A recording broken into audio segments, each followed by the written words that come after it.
ಇವಾಗಮ್ಮ ಇವಾಗ ನೀನು ರ್ಯಾಪಿಡ್ ತಾನೇ ಓಡಿಸ್ತಾ ಇದ್ದು, ರ್ಯಾಪಿಡ್ ಓಡಿಸ್ತಾ ಇದ್ದು, ಏತಕ್ಕೆ ಬಿದ್ದೆ? ಏತಕ್ಕೆ ಗುದ್ದೆ? ನಿಂತಿರೋರ್ಗೆ ಏತಕ್ಕೆ ಗುದ್ದೆ ಹೇಳು? ಆಯ್ತು, ಇನ್ಶೂರೆನ್ಸ್ ಕೊಡಿಲಿ, ತೋರಿಸು. ಆಯ್ತು, ಇನ್ಶೂರೆನ್ಸ್ ತೋರಿಸು. ಇವ್ರು ಬಿಡು, ಇಲ್ಲಿ ಗಾಡಿ ಇಲ್ಲಿ ಬಿಡು, ಇಲ್ಲಿ ಗಾಡಿ ಇಲ್ಲ. ಪೊಲೀಸವ್ರು ಸೀರಿಯಸ್ ಆಗಿ ಕರಿತಾ ಇದ್ದೀನಿ. ಇನ್ಶೂರೆನ್ಸ್ ಡಾಕ್ಯುಮೆಂಟ್ಸ್ ತೋರಿಸಿಲ್ಲ ಅಂದ್ರೆ ಇನ್ಶೂರೆನ್ಸ್ ಪೊಲೀಸವ್ರು ಕರಿತೀನಿ. ಯಾಕೆ ಮಾಡ್ತೀರಾ ಅಂತಂದ್ರೆ, ಏನು ಇಲ್ದಾರ ಗಾಡಿ ಓಡಿಸಿದ್ರೆ ಬಂಡವಾಳ 30 ಲಕ್ಷ ಬಂಡವಾಳ ಗಾಡಿ ಓಡಿಸ್ತೀವಿ ನಾವು.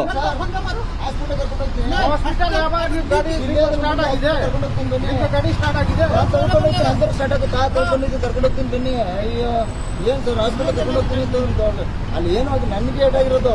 ಬಟ್ ನೀವೇನು ಹಾಸ್ಪಿಟಲ್ಗೆ ಕರ್ಕೊಂಡು ತೋರಿಸ್ತೀನಿ ಅಂತ ನಾನು ಹೇಳ್ತಾ ಇದ್ದೀನಿ. ನೀನ್ ಕರ್ಕೊಂಡು ಹೋಗಮ್ಮ, ನೀನ್ ಬೇಡ ಅಂತ ಹೇಳ್ತಾ ಇಲ್ಲ. ನೀನ್ ಏನು ಡಾಕ್ಯುಮೆಂಟ್ಸ್ ಇಲ್ದಂಗೆ ಗಾಡಿ ಹೆಂಗ್ ಓಡಿಸ್ತಾ ಇದೆಯಾ ನೀನು?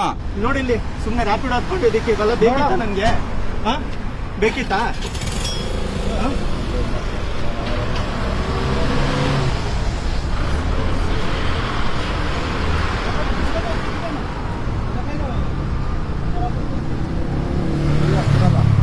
ಕೊಡ್ಬೇಡಮ್ಮ, ಪೊಲೀಸವ್ರ ಕರಿ, ಪೊಲೀಸವ್ರ ಕರ್ಕೊಂಡು ಹೇಳ್ತೀನಿ. ಇನ್ನೊಂದು ಕಾಲಲ್ಲಿ ನೋಡಿ, ಇನ್ನೊಂದು ಕಾಲಲ್ಲಿ ನೋಡಿ ಅಲ್ಲಿ ನೋಡು.